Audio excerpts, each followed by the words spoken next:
Moi, j'écrivais un film sur la famille et j'ai croisé mes producteurs qui m'ont, par hasard, dit voilà, nous on a une histoire qu'on aime beaucoup qui s'appelle La famille Bélier.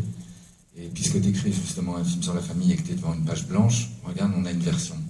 Est-ce que ça t'intéresse? Donc j'ai lu cette version qui avait toute cette trame, c'est-à-dire une coda, ce qu'on appelle une coda, c'est-à-dire une entendante dans une famille de sourds, et qui a un don, on lui découvre un don pour le chant. Voilà, je vous fais pas le film. Donc ça s'était posé. Moi j'avais, après j'ai repris le scénario, j'ai retravaillé la famille, qui n'était pas du tout développé en fait entre la famille et Paula. Tout était concentré sur son point de vue.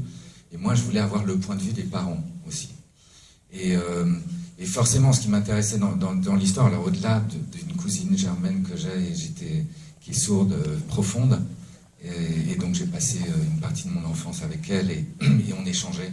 Et c'est ça qui est rigolo, c'est que les enfants, elle était sourde profonde, et puis surtout à l'époque, c'était il y a 35 ans, les appareils étaient abominables, elle avait un appareil qui était lourd, pénible, qui faisait du Larsen tout le temps, comme nos micros. Donc c'était ultra compliqué pour elle. Et on communiquait, parce que les enfants arrivent à communiquer. Et plus on grandit, et malheureusement, et plus on se retrouve dans des cases, dans des compartiments qui rassurent tout le monde, qui rassurent...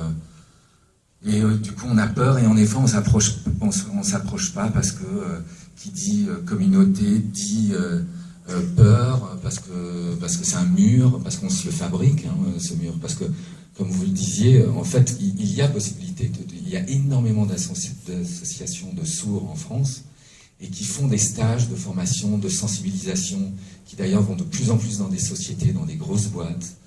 Je vais pas trop vite, Marie.